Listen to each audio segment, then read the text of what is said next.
Baik, Bismillahirrahmanirrahim. Assalamualaikum warahmatullahi wabarakatuh.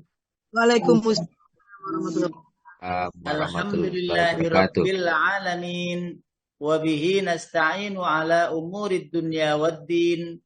Assalatu wassalamu ala ashrafil anbiya'i wal mursalin.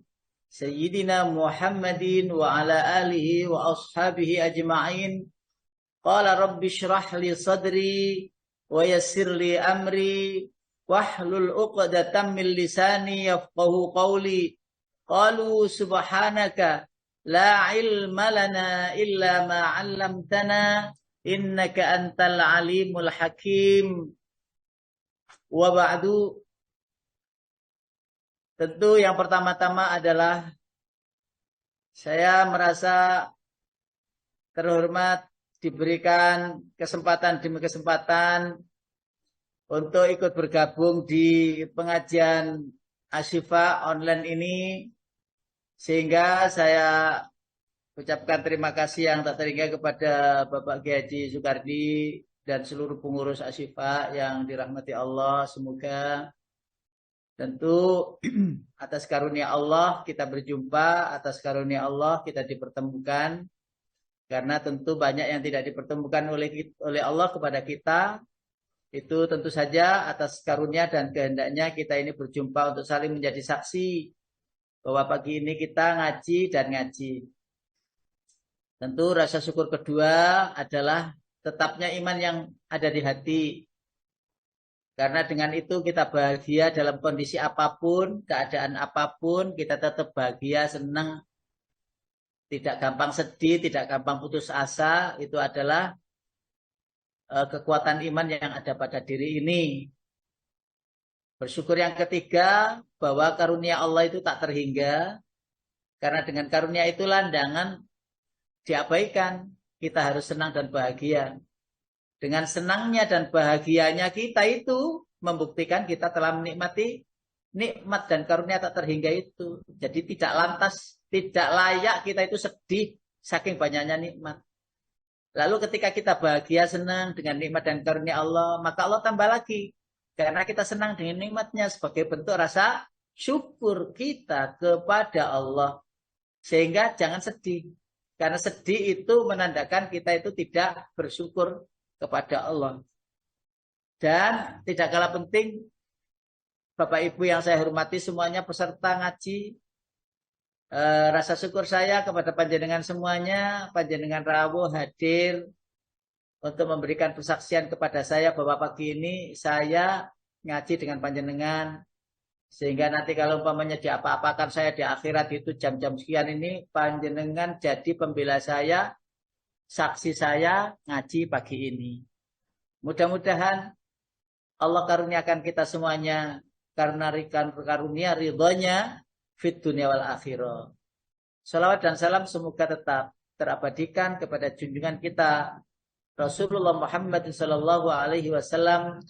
Sesungguhnya karunia Allah yang luar biasa diantaranya adalah kita dijadikan umatnya Rasulullah, umat paripurna, umat yang sempurna, umat akhir zaman. Ya, Qurannya Quran terbaik, Rasulnya Rasul terbaik, dan kita dijadikan Allah umat terbaik dalam segala hal. Dan mudah-mudahan kita semuanya mendapatkan syafaatnya di yaumil qiyamah. Amin. Ya Rabbal Alamin. Lalu yang berikutnya Bapak Ibu yang dirahmati Allah, waktu terus berjalan. Materi pagi ini saya share di screennya panjenengan, bisa boleh dilihat. Yeah. Nah ini Allahu Akbar. Kita lanjutkan. Bapak Ibu yang dirahmati Allah, kenapa aku diuji? Kenapa aku diuji? Lalu ada surat Al-Ankabut ayat 2 dan 3. Ayat 2 sampai 3. Monggo Pak Kotar dibuka dulu Al-Ankabut surat nomor 29. ayat 2 dan 3. A'udzu billahi minasyaitonir rajim. Bismillahirrahmanirrahim. Ahasiban nasu an yutraku an yaqulu amanna wa hum la yuftanun. Walaqad fatanna alladhina min qablihim falaya'lamanna Allahu alladhina sadaqu wa laya'lamanna al-kadhibin. Surat Al-Qasas, surat Al-Ankabut ayat 2 dan ayat 3. Silahkan. Ya, Ustaz. Bismillahirrahmanirrahim.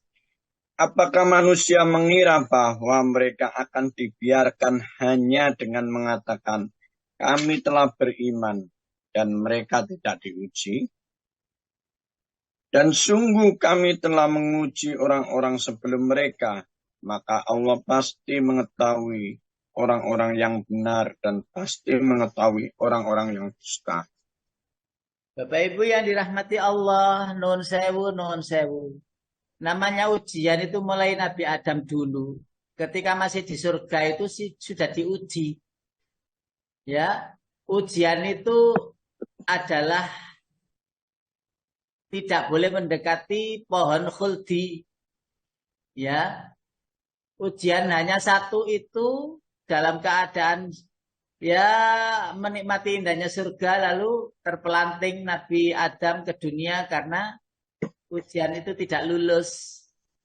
Nah, setelah di dunia Allah ampuni dosa-dosanya dengan mengucapkan berdoa kepada Allah, Rabbana zalamna anfusana wa illam taghfir lana wa tarhamna lanakunanna minal khasirin. Di dunia ya diuji lagi. Nabi Nuh juga diuji dengan anaknya, istrinya. Nabi Idris juga demikian. Hud, Nabi Salih, Nabi Ibrahim, dan seterusnya. Sampai akhir zaman kita ini tidak luput dari ujian. Bahkan mungkin pagi ini merasa tidak ada ujian dan cobaan. Justru tidak ada ujian itu justru ujian. Ujiannya apa? Ya tidak ada ujian itu. Ujian apa? Kesempatan, kelonggaran, kenyamanan. Itu ujian juga. Jangan dikira duduk-duduk nyaman gini terus. Itu ujian itu. Nah, banyak orang yang tidak bisa membaca bahwa ketenangan, kelonggaran itu adalah ujian. Sehingga nyantai-nyantai, ya, senyum-senyum, ketawa-ketawa gini. Kayaknya nggak ada ujian bahwa sebenarnya kesempatan itu adalah akan ditanya oleh Allah. Dikira ujian itu terus ujian itu musibah loh. Enggak itu saja. Justru musibah itu malah ujian. Banyak orang lulus. Karena ketika musibah gitu mesti istighfar, tasbih, terus Allah dipanggil-panggil terus. Ya Allah. Ini takate matiku ya Allah. Gitu. Coba kalau ujiannya itu leha-leha, tenang-tenang gini nih. Apakah ada terus kita itu menyebut subhanallah, alhamdulillah, Allahu akbar, la haula wala quwata, apa gitu. Nah, ketika nyantai begini ini kok tidak berzikir, maka Allah akan bikin ujian itu yang ada zikirnya. Mungkin sakit, mungkin ini itu dan lain sebagainya. Nah, surat Al-Ankabut tadi mengurai kepada kita mengira bahwa dibiarkan saja mengatakan kami beriman. Ketika kita sudah mengatakan ya Allah kami beriman kepadamu, maka Allah menyiapkan ujian-ujian sebagai bentuk wujud benar-benar beriman. Karena ini bagian saya, materi saya, bagaimana tauhid akidah. Maka ada surat yang lain, yaitu surat Al-Baqarah ayat 216. Ya, surat Al-Baqarah 216 itu bisa jadi kita ada di sana posisinya. Ya.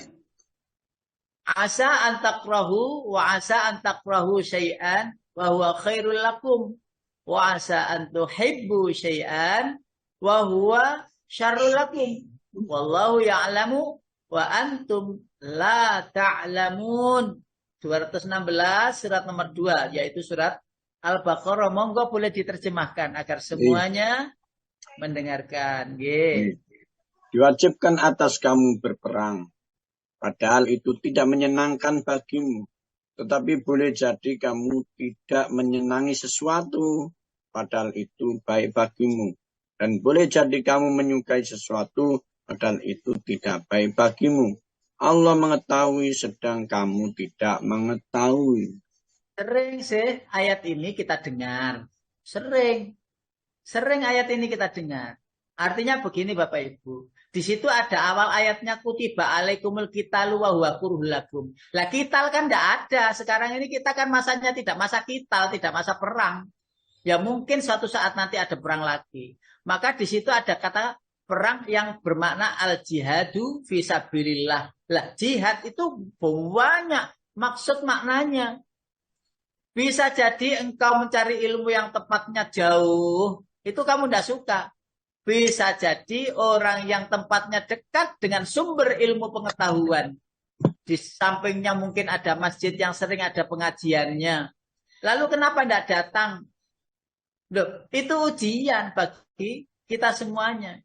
Bisa jadi ada orang ustadz kan yang sering saya ceritakan. Ustadznya itu enak. Ustadznya itu bagus. Ya, ustadznya itu apa ya? Ada selingan-selingan gurauannya gitu sehingga tidak tegang. Katanya gitu. Padahal begitu di rumah. Materinya apa tadi? Materinya apa ya tadi? Gitu tuh lupa. Yang diingat itu ketika guyon-guyonannya itu yang diingat. Nah, padahal dia mengatakan suka, seneng. Ada ustadz, ada guru, ada penasehat itu yang ceramahnya itu ndak enak. Ceramahnya itu apa ya? Wis pokoknya gak nyeneng deh gitu. Malah justru itu diingat terus. Iku loh ustadz yang ceramahnya gak enak iku loh. Mbak Kasiki. Apa anak politik masa justru itu malah diingat. Kalimat itulah yang disebut oleh Al-Quran. Bisa jadi apa yang kamu suka. Itu tidak baik bagimu. Atau tidak ada manfaat. Bisa saja apa yang kau tidak suka. Justru kau ingat selama-lamanya. Bahkan sehingga menjadi doa. Sehingga menjadi amalan yang baik. Padahal awalnya tidak disukai. Ada orang yang tidak suka dengan seorang cewek itu gak suka dengan laki-laki begini. Apa dia itu begini? Banyak omong gini-gini. Kebencian yang selama ini dia simpan di hati. Ternyata Allah jadikan dia itu suaminya. Ayo kapokmu kapan? Gak seneng aku deh, gak seneng. Gak seneng itu di bibir, di hati itu menyimpan rasa rindu. Yang tidak disenangi sudah dikepikiran terus, dipikir kemana-mana dipikir. Kalimat itu. Nah, perjuangan juga demikian. Ngaji pun juga demikian. Apa ada orang itu suka ngaji? Gak banyak yang suka ngaji. Ayo. Ya, coba kontes-kontesan. Kontes dangdut. Ya, di lapangan besar gitu ya. Wes, mari ngono kontes. Mari ngono ana pengajian akbar. Ayo, aken di sini teko. Ada artisnya itu dari ibu kota. Nah, kan dari ibu kota semua datang.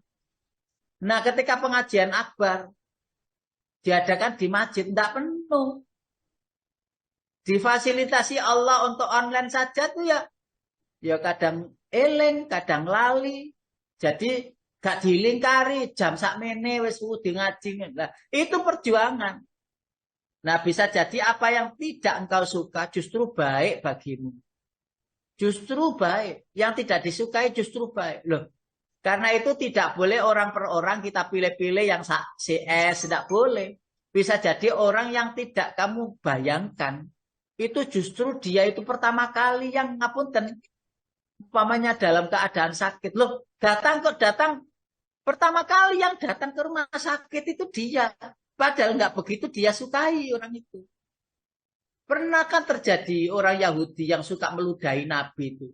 Gak disukai oleh orang Yahudi itu. Muhammad itu. penipu, dan lain sebagainya. Kalau umpamanya dia sudah memfitnah itu ya.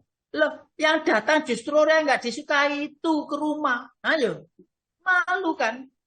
Ternyata orang yang tidak disukai itu, apa itu? Baiknya luar biasa.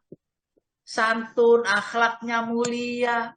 Kalimatnya lembut. Loh, dia itu ternyata orang yang terbaik. Akhirnya masuk Islam. Karena itu penting bagi kita menetralisir hati ini agar tidak sampai terbawa emosional nafsu untuk membenci dan membenci. Sukailah semuanya. Sukailah semuanya tanpa batas. Tanpa batas. Irhamu man fil ardi yarhamkum man fis sama. Sayangi yang di bumi, yang di langit akan menyayangimu. Nah ini penting. Penting surat Al-Baqarah. Padahal ya amat buruk bagimu. Ada orang yang kita cintai. Makanya ada syair itu ya. Ahbib habibaka haunamma asa ayyakuna baghidhaka yaumamma. Abghi baghidhaka yaumamma asa ayyakuna habibaka yaumamma.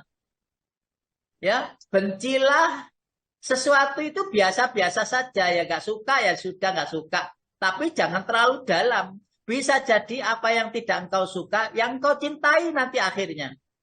Begitu pula sebaliknya, jika engkau mencintai, jangan berlebihan mencintai. Bisa jadi cinta setengah matimu itu membakarmu sehingga menjadi engkau benci kepadanya karena hal-hal yang sepele.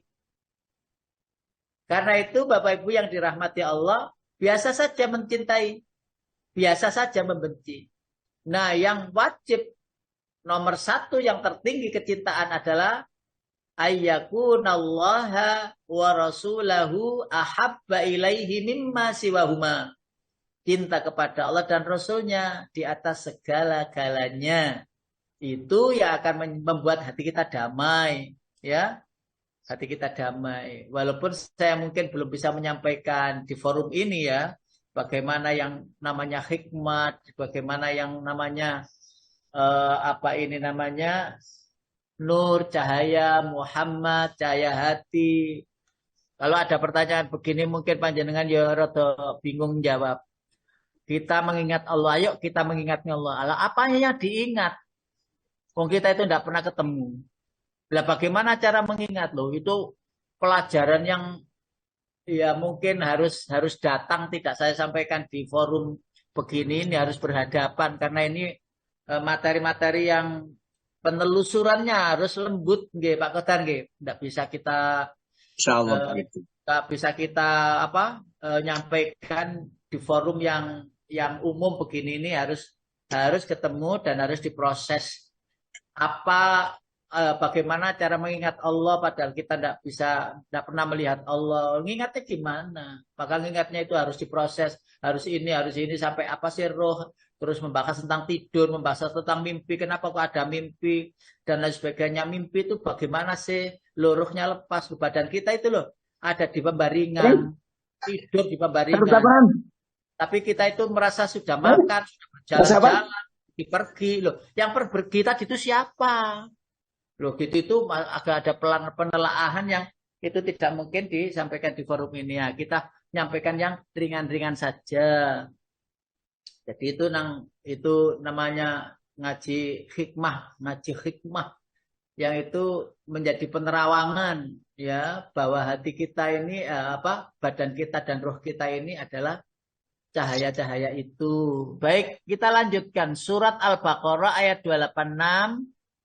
Nah ini saya bacakan langsung. Allah tidak membebani seseorang melainkan sesuai dengan kesanggupannya kan? Apal panjenengan itu, iya toh?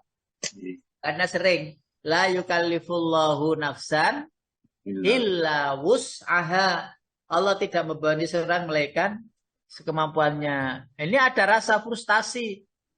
Bapak Ibu, boleh dibuka surat 139 surat Ali Imran. Surat Ali Imran 139 Pak Qadar. Surat Ali Imran 139. Bisa dibuka di sana. A'udzu billahi minasyaitonir rajim. Bismillahirrahmanirrahim. Wala tahinu wala tahzanu wa antumul a'launa in kuntum mu'minin. Ayo Pak Kodar. Terjemahkan. Dan janganlah kamu merasa lemah dan jangan pula bersedih hati, sebab kamu paling tinggi derajatnya jika kamu orang beriman. Jika kamu orang yang benar-benar beriman, maka sebenarnya tidak ada yang namanya galau, sedih, khawatir, susah, gelisah, gundah, gulana. Nggak ada itu. Maka berbalik pertanyaannya itu, ketika kita ada rasa sedih, hampir-hampir kayak putus asa, ya terjangan ujian itu bertubi-tubi. Itu kalau orang yang beriman biasa. Biasa saja, tidak ada sedih, tidak ada. Nah pertanyaannya kan berbalik begitu. Ketika kita ada rasa susah, sedih, di mana iman itu sekarang berada? Kalau saya agak frustrasi, saya ini bingung, sampai kacau. Pikiran saya kerja, tidak nyaman. Sholat juga kepikiran. Pergi ya, bingung mau pergi kemana loh. Di mana imanmu sekarang? Kok begitu? Seakan-akan Allah itu tidak ada. Seakan Allah itu tidak memperhatikanmu. Maka pasangan iman yang di situ titipan Allah untuk menenangkan, untuk mengamankan iman, mengamankan hati, lagi lepas. Lah bagaimana untuk mengembalikannya? Segeralah bermunajat kepada Allah dan pahamilah yang namanya iman. Karena itu kalau umat yang beriman, orang yang beriman, itu merasa dirinya itu tinggi. Tinggi apa? Derajatnya. Dari mana derajat itu tinggi? Iya, karena orang yang paling nyaman, yang paling tenang, yang paling damai, itu orang yang beriman. Panjenengan bisa melihat orang-orang yang ada di tempat-tempat ya apa ya, tempat-tempat rusuh ya, klub-klub itu di apa itu, tempat-tempat gitu itu orang-orang frustasi kan. Orang-orang yang mencari hiburan-hiburan gitu itu yang untuk dengan hiburan itu terus nyaman tenang hatinya. Enggak, boten. Sehingga dia harus menghabiskan uang sekian juta, ratusan juta untuk menebus kebahagiaan itu untuk didapatkan. Sedangkan orang beriman tidak perlu biaya. Tidak perlu bingung persoalan tidak ada uang. Nggak perlu. Karena kebahagiaan itu ada pada menerimanya kita dengan ketetapan Allah apapun. Oh Allah, Allah sedang menyapa diriku. Masya Allah, terima kasih Allah engkau uji dengan ujian yang ini. Sungguh benar-benar kami tidak bisa menyelesaikan ujian yang kau beri. Engkaulah yang bisa menyelesaikannya. Maka aku berikan, aku kembalikan kepada engkau ya Allah. Saya manut saja. Saya hanya bertugas untuk berbuat ini, ikhtiar itu. Sisanya panjenengan yang menetapkan.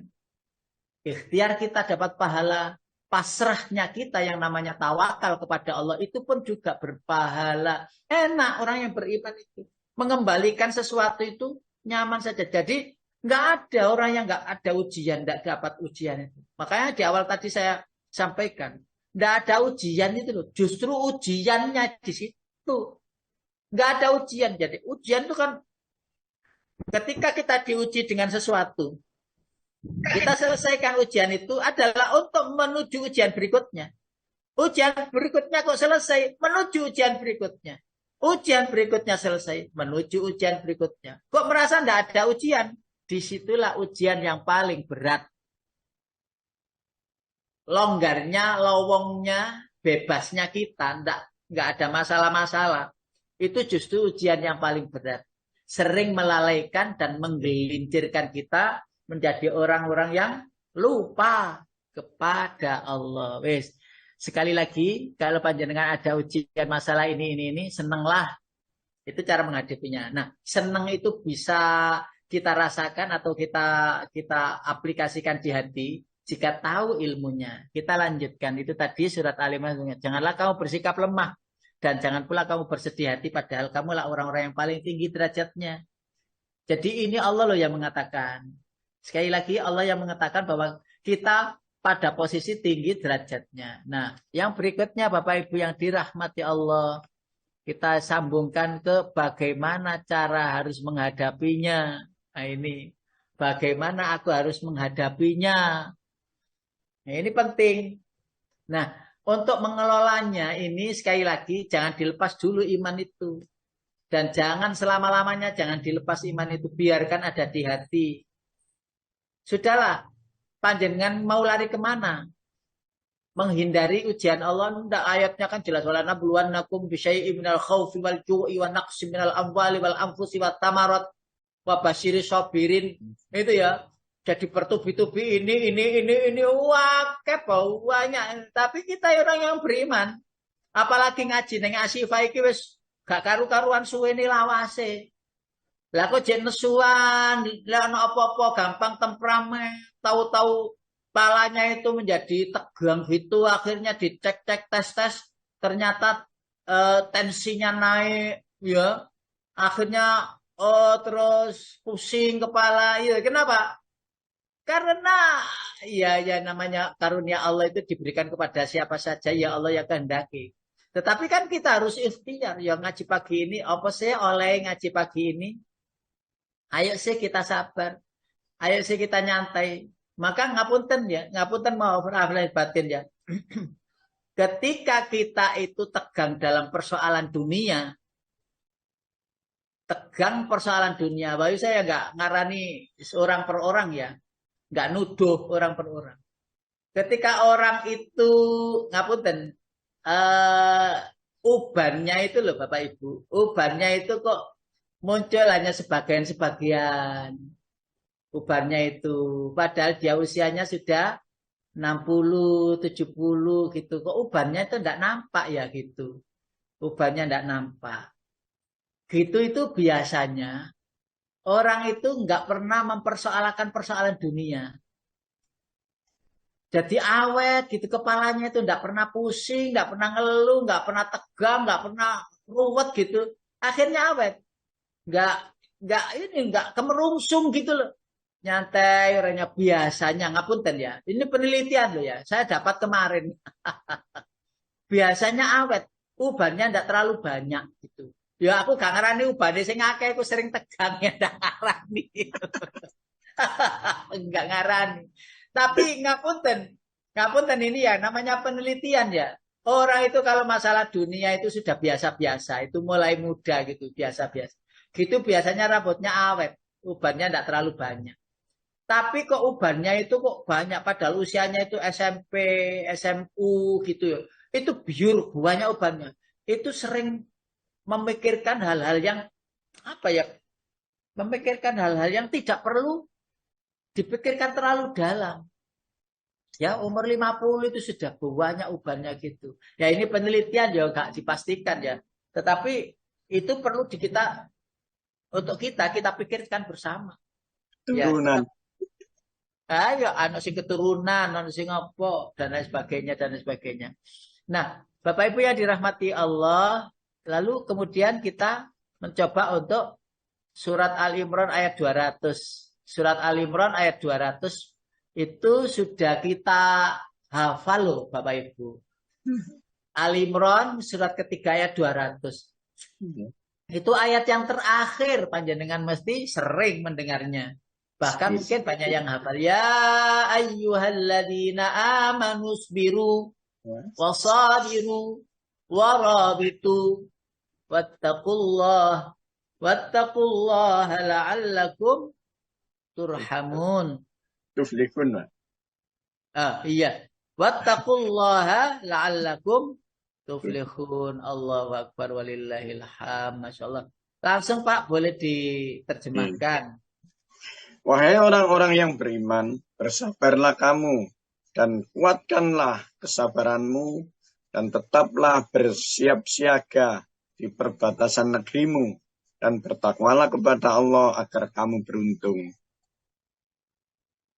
Ternyata Allah menyampaikan kepada kita bersabar. Bersabar dan kuatkan lagi sabarnya. Hai orang beriman, bersabarlah kamu dan kuatkanlah kesabaranmu Dan tetaplah bersiap siaga di perbatasan negerimu dan bertakwalah kepada Allah supaya kamu beruntung. Nah, jadi ada bersabarlah dan kuatkanlah sabar. Artinya apa? Berarti sabar itu tidak ada batasnya. Kalau ada orang, wis aku wis tak sabar no. Wis tak sabar no iki aku wis gak kuat pisan aku iki. Wis tak jem. Iki wis gak iso aku saiki wis. Wis entek sabarku lah. Kayak gitu itu berarti aslinya tidak sabar. Jadi sabar-sabar yang sudah ditahan 10 tahun. Ya disabar-sabar no. Ternyata 10 tahun itu musnah dengan kata-kata terakhir. Aku wis gak iso sabar. Musnah yang 10 tahun. Loh, saulan iki tak enten-enten wis gak sabar aku wis kita. Karena itu orang itu kalau persoalan dunia itu masih di dalam hanyut pada dirinya, itu ya repot. Makanya kalau umpamanya orang persoalan dunia, mesti wis enggak apa-apa. Wis biar saja wis gak usah diurus. Wis ngono iku enteng. Loh, kalimat-kalimat itu loh yang sering kita mengucapkan mungkin begitu ya. Halah wis jarno apa gak apa-apa wis jarno wis gak usah dianggap. Hal-hal dunia itu loh. Ya wis jarno wis gak masalah. Halah iku utang sampean. Halah wis jarno ikhlas nih Mas, gak apa-apa. Loh, iya apa sih akeh? Iya kok diganti pangeran, sabar gak ada masalah. Iku lho ndablek ngomong, wis sabar ae didongakne wae, gak apa-apa. Lah ya apa lho tanahku gini. Wis saya gak apa-apa, gak usah di kalimat-kalimat seperti itu menguati pembelajaran kita untuk menuju sabar sejati. Walaupun ngapunten tidak ada orang yang bisa sabar sejati. Tetapi menuju sabar sejati wajib. Bagaimana harus menghadapinya? Surat Al-Baqarah 45. Surat Al-Baqarah ayat 45. A'udzu billahi minasyaitonir rajim. Bismillahirrahmanirrahim. Wasta'inu bis-sabri was-salah. Wa innaha lakabiratun illa 'alal khashi'in. Sering juga ayat ini. Ayo, Pak.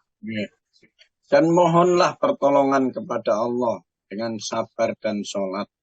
Dan sholat itu sungguh berat kecuali bagi orang-orang yang khusyuk. Khusyuk. Bapak Ibu yang dirahmati Allah. Ayat 45. Jadikanlah sabar dan sholat sebagai penolongmu. Dan sesungguhnya yang demikian itu berat. Kecuali orang-orang yang khusyuk. Bapak Ibu yang dirahmati Allah. Kembali lagi ayat ini kita ungkap. Kita angkat. Kita telaah lagi. Loh, ada hubungannya apa sabar dan sholat? Ada hubungan apa sabar dan sholat sebagai penolong? Bapak Ibu yang dirahmati Allah, audiensi yang pertama-tama diperintahkan oleh Allah dan diterima oleh Rasulullah dalam luar biasanya peristiwa Isra Mi'raj adalah sholat. Artinya apa? Sering kita menjadikan sholat itu barometer kan? Karena memang hadisnya demikian. Wes deloken sholat. Nah, sampai lek kepengin jodoh, deloken niku arek iku. Salate piye? Nah, di situ. Ini menolong kita agar tidak tertipu dengan keadaan. Karena sholat itu ukuran. Kalau sholatnya itu tekun, biasanya ada kesabaran di sana yang akan didapatkan oleh orang tersebut. Termasuk sholat-sholat itu melatih kita bersabar. Bagaimana maksudnya? Ya sabar, tunggu imamnya takbir. Ya sabar, tunggu imamnya ruko, lah baru ruko. Jangan mendahului. Ya sabarlah, imam itu nanti berdiri setelah sujud itu jangan mendahului. Barangnya nggak boleh apalagi mendahului. Sabarnya kita mengikuti dan tidak mendahului imam. Itu sudah berlatih kita 2 rakaat subuh, 3 rakaat maghrib, 4 rakaat. Melatih sabar kita untuk tidak mendahului. Mundur lagi. Berwudu juga demikian. Berwudu itu harus juga dengan sabar. Lah kalau wudunya itu tidak sukses, pasti sholatnya tidak sah. Kalau wudunya itu lo tidak benar, ya wes pasti sholatnya itu nggak benar, itu wes pasti. Ya nggak sah, yang syaratnya sholat itu wudu, ya wudunya tidak jelas, ya. Bagaimana wudu yang benar, ya, yang wajib itu di 4 anggota badan, ya itu tidak diketahui. Kalau lengkapnya ada 7. Ya, tetapi yang wajib itu 4 yang harus dipenuhi, yang lain itu sunah. Lah 4 itu harus benar-benar sempurna. Yang ini, yang itu, yang sunah itu tidak sempurna, sehingga nggak fatal akibatnya. Loh, di wudhu saja itu sudah kurang, sudah nggak sempurna. Lah bagaimana sholatnya? Pertanyaannya, apakah wudhu itu wudhu kita itu sudah benar? Lah itu masalahnya. Apakah wudhu kita itu sudah benar? Nah, ketika kita mengoreksi diri kita ini, wudhu yang benar itu ya apa sih, gini, maka di situ ada nilai sabar, perlahan-lahan. Nah, bapak-bapak yang umpamanya sudah imamnya itu waladhdallin dalam keadaan wudhu, dapat separuh wudhu. Ya ini umpama. Lalu ternyata imamnya itu maca ayat itu pendek. Ya, idza jaa nasrullah. Idza jaa ya wong biasa itu alam nasrah rodok dawa. Akhirnya dipercepat, enggak boleh. Lari kecil-kecil untuk menuju jamaah juga enggak boleh, santai saja. Tenangkan saja lah. Itu ya juga ada unsur-unsur di sana sabar. Ya salah dhewe pancen ngeri-ngeri wong wis adan kok mau kandang wudu, ya ketinggalan mesti. Hal-hal seperti itu juga sabar. Meninggalkan aktivitas apapun untuk menuju sholat itu juga berlatih sabar. Di sini ada sabarnya kita dalam mentaati Allah dan menjauhi larangannya. Itu adalah puncak dari kesabaran. Saya ulangi, kesabaran yang sejati itu adalah kesabaran untuk melaksanakan perintah Allah tanpa beban dan menjauhi larangannya Allah tanpa beban. Itu kesabaran yang tertinggi. Di sanalah yang akan dapat ilmu sabar itu, ya. Tetapi orang-orang yang dapat itu adalah orang-orang yang khusyuk saja. Wa innaha lakabiratun illa 'alal khashi'in. Dan sesungguhnya sabar itu berat. Salat dan sabar itu berat. Kecuali orang-orang yang khusyuk. Itulah. Kecuali orang-orang yang khusyuk. Nah, jadi artinya kalau dibolak-balik begini. Orang khusyuk, yang disebut khusyuk itu adalah orang yang sabar dalam melaksanakan sholat dan kehidupannya. Dalam mengaplikasikan kehidupannya setelah sholat. Dan orang yang khusyuk, orang yang sabar, yang demikian itu, dalam keadaan demikian itu, itulah orang yang khusyuk. Jadi bolak-balik. Orang khusyuk adalah orang yang bersabar dalam sholatnya. Dan orang yang sudah mampu bersabar dalam sholatnya atau menyempurnakan sholatnya, dialah orang yang khusyuk. Dibolak-balik begitu. Nah, khusyuk ditambahi oleh Allah ayat 46-nya. Alladzina yadhunnuna annahum mulaqu rabbihim wa annahum ilaihi rajiun. Sabar dan sholat tadi itu termotivasi dari yakinnya dirinya bahwa akan kembali kepada Allah. Panjenengan itu harus kita semuanya ya, harus memikirkan ya apa nasib kita di akhirat. Harus Bu, wajib Pak, memikirkan itu. Ya Allah, nasibku di akhirat nanti gimana? Saya sudah setua ini kok ya sibuk itu, Masya Allah, sibuk kok begini tambah sibuk. Loh, Allah itu ya kalau mencintai seseorang, maka ia arahkan kepada makanan-makanan yang halal. Ya, ibadah-ibadah yang tekun. Lalu Allah ambil dalam keadaan husnul khotimah. Kalau orang itu sudah tidak disenangi Allah, didekatkan dengan harta-harta yang haram, ya, didekatkan dengan kemaksiatan. Lalu dia, orang tersebut itu merasa aman-aman saja. dia merasa enjoy saja karena mendapatkan banyak harta.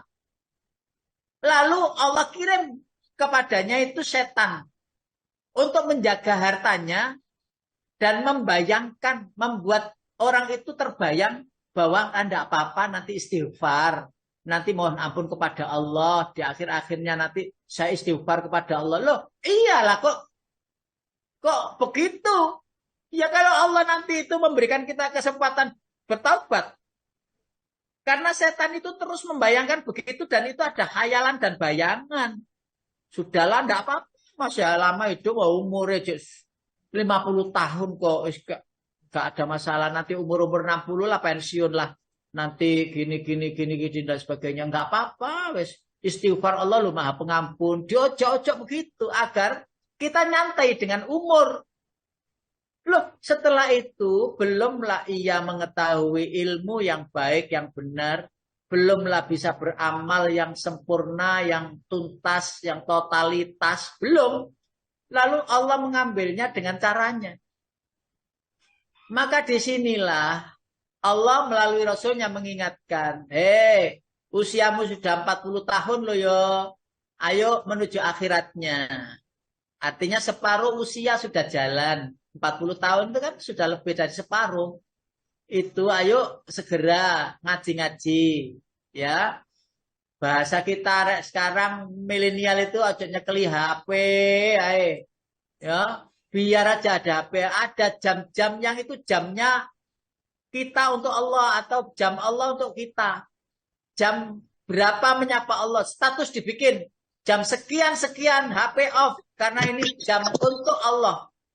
Jam sekian mati off HP semuanya. Karena jam ini untuk Allah. Jadwal bikin begitu. Bikin.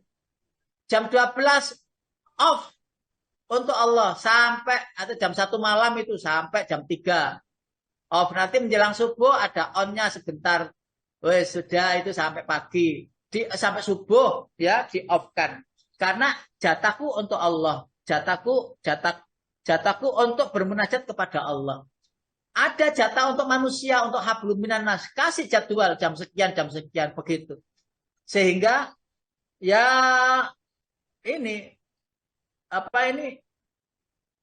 tericik gitu loh. Manajemen hidup itu jelas. Ketika kita sudah menjadwalkan diri untuk dunia, menjadwalkan diri untuk Allah. Loh, bukankah itu menuju kesuksesan abadi? Belum loh. Lah ini di dunia ini penuh dengan ujian. Kalau kita tidak fokus bahwa ujian-ujian itu menjadikan kita itu gontai, ya, tidak fokus kepada tujuan utama yaitu ridhanya Allah. Habis kita, habis. Maka penting bagi kita untuk mensabarinya. Jadi sabar adalah apa yang dapat dari semua ini, apa yang aku dapat dari semua ini. Surat At-Taubah ayat 111. Apa sih yang aku dapat dari ujian-ujian itu? At-Taubah ayat 111. A'udzu billahi minasyaitonir rajim. Bismillahirrahmanirrahim. Inna Allah ashtara minal mu'minina anfusahum wa amwalahum bi anna lahumul jannah yuqatiluna fi sabilillahi fayaqtuluna wa yuqtalun wa'adan 'alaihi haqqan fit tawrati wal Injil wal Quran wa man awfa bi'ahdihi minallahi fastabshiru bibai'ikumul ladzi bay'atum bih wa dzalika huwal fawzul 'adzim. Nggih, Pak. Sesungguhnya Allah membeli dari orang-orang mukmin, baik diri maupun harta mereka dengan memberikan surga untuk mereka. Mereka berperang di jalan Allah sehingga mereka membunuh atau terbunuh. sebagai janji yang benar dari Allah di dalam Taurat, Injil, dan Al-Quran. Dan siapakah yang lebih menepati janjinya selain Allah, maka bergembiralah dengan jual beli yang telah kamu lakukan itu. Dan demikian itulah kemenangan yang agung. Bapak Ibu yang dirahmati Allah, jual beli. Jual beli. Ya Allah itu lucu. Kita diajak jual beli. Allah membeli, kita menjual. Padahal sebenarnya yang kita jual itu ya milik Allah. Membeli dari orang-orang yang mukmin, diri dan harta mereka dengan memberikan surga. Ya, untuk mereka. Jadi Allah punya surga, kita punya tenaga, pikiran, hati untuk perjuangan. Selalu terpaut terkait dengan perjuangan. Ya apa ya gini nih ya. Bagaimana ini? Terus memikirkan aja perjuangan. Perjuangan terus dilakukan. Mengolah manajemen yang benar. Ini dan itu dan sebagainya. Lalu diserahkan kepada Allah. Ya aku serahkan kepadamu. Besok berjuang lagi begitu. Membunuh atau terbunuh. Itu akhirnya tidak menjadi penting. Karena semuanya akan kembali kepada Allah dengan cara Allah. Ya. Dan Allah punya surga. Dan ngapunten surga yang kita terima. Luar biasa panjenengan sudah baca tuh hafal tuh surat Ar-Rahman itu.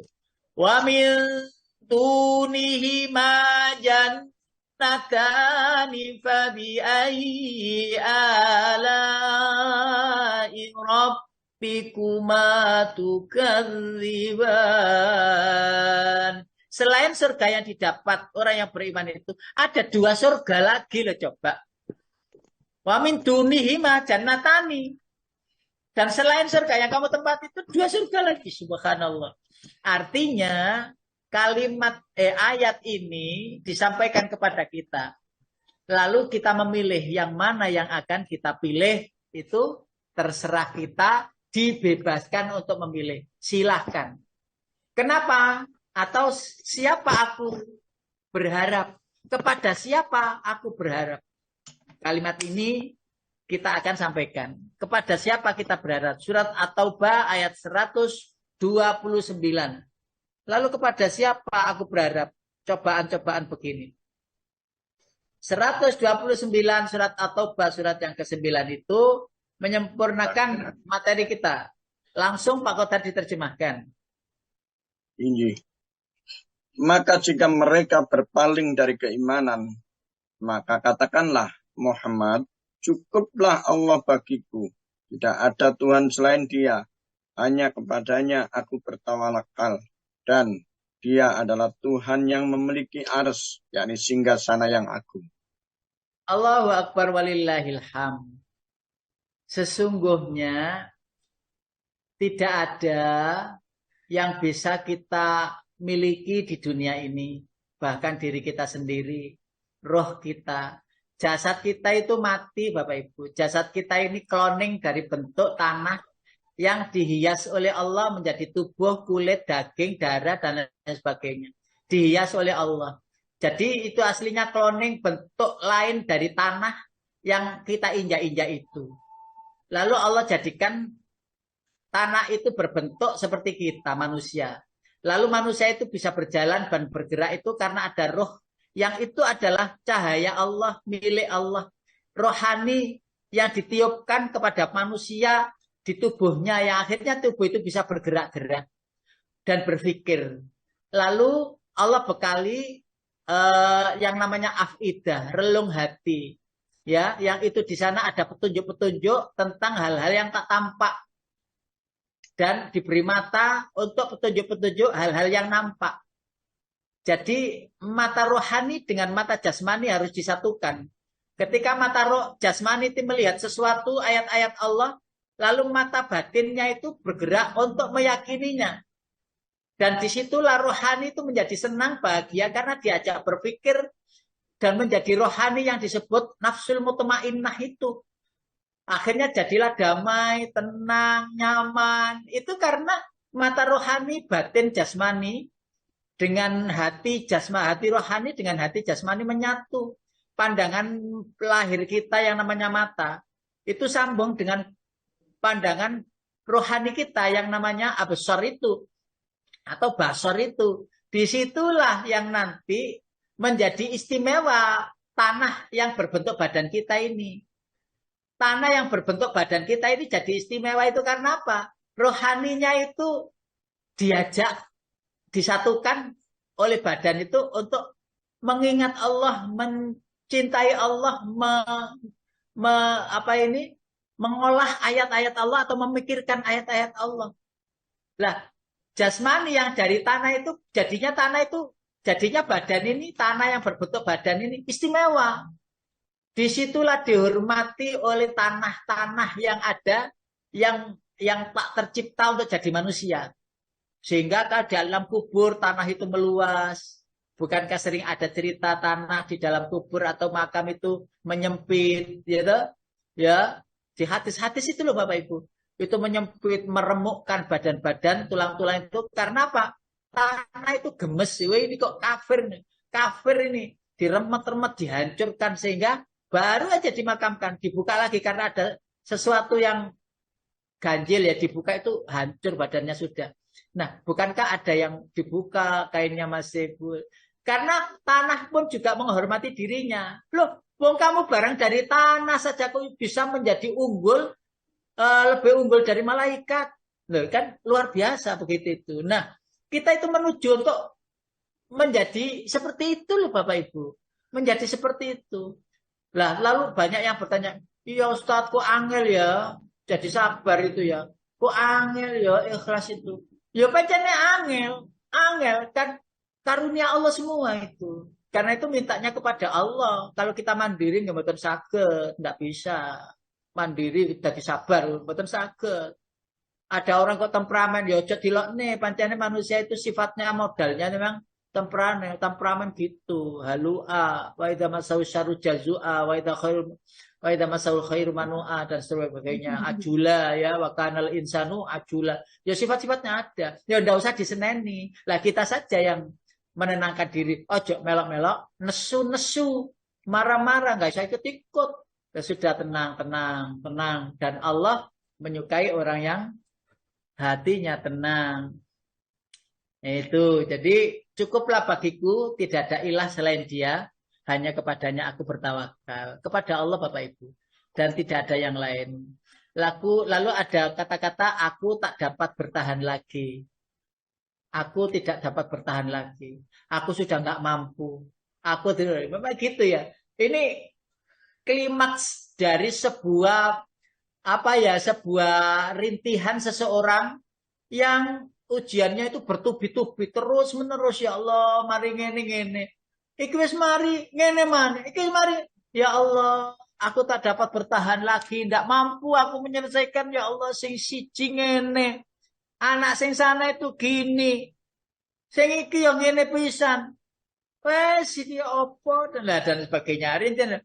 Aku tak dapat bertahan lagi. Lalu surat Yusuf ayat 87.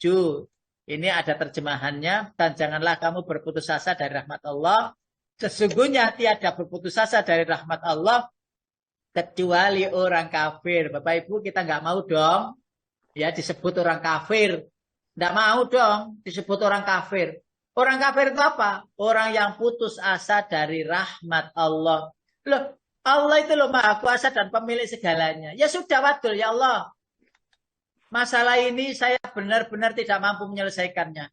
Hanya engkau yang bisa mampu menyelesaikannya. Aku serahkan kepadamu ya Allah. Jagalah dia. Tunjukkanlah dia. Saya tidak ada di sampingnya. Saya tidak bisa langsung menasihatinya. Engkau yang punya. Engkau sang pemilik. Wes lepas. Bebas kita. Sudah gitu saja. Ya. Lalu kita cukup berdoa-doa saja. Ya Allah, ya Allah, ya Allah. Tugas ini proyek ini juga belum selesai. Ini juga gini. Proyek yang sana sudah minta ini upahnya. Sana ini sedangkan duit itu ngepres gini. Gimana ini ya Allah. Ini tugasnya. Macam-macam gitu. Nah, ketika kita sudah mentok dengan kondisi seperti itu, ingat Allah itu maha kuasa. Ingat, panjenengan berarti disuruh dekat-dekat dengannya. Ingat bahwa ada waktu-waktu mustajabah. Mintalah kepada Allah. Panjenengan sudah hafal dong waktu mustajabah. Iya toh? Iya toh? Habis sholat 5 waktu. Ketika khutbah itu khotibnya duduk setelah khutbah pertama. Minta doa ya Allah ini itu. Atau di malam hari sepertiga malam. Itu doa-doa mustajabah. Dan yakinlah dan biasakanlah untuk menikmati indahnya waktu-waktu mustajabah itu. Tempat yang mustajabah, waktu yang mustajabah, keadaan yang mustajabah. Justru panjenengan dipres oleh Allah, ditekan oleh Allah adalah untuk menjunjung derajat panjenengan semuanya agar nanti lulus uji kelayakan untuk menikmati indahnya surga. Bapak Ibu yang dirahmati Allah, itu yang bisa kita sampaikan. Mudah-mudahan Allah memberikan kita kebebasan seperti gambar burung yang terbang bebas. Setelah kita kembali kepadanya, mari kita berbenah dan terus berbenah untuk mempersembahkan yang terbaik dalam hidup kita. Dengan torehan, kemuliaan, dan semangat pantang menyerah. Dimanapun, kapanpun, dengan siapapun. Selama Allah menjadi just the one. Goal. Insya Allah. Ya. Just the one goal. Insya Allah akan bahagia. Sebagaimana doa yang sering terlantun untuk kebahagiaan dunia akhirat. Rabbana atina fid dunya hasanah wa fil akhirati hasanah wa qina adzabannar. Demikian Pak Soeharto, saya kembalikan.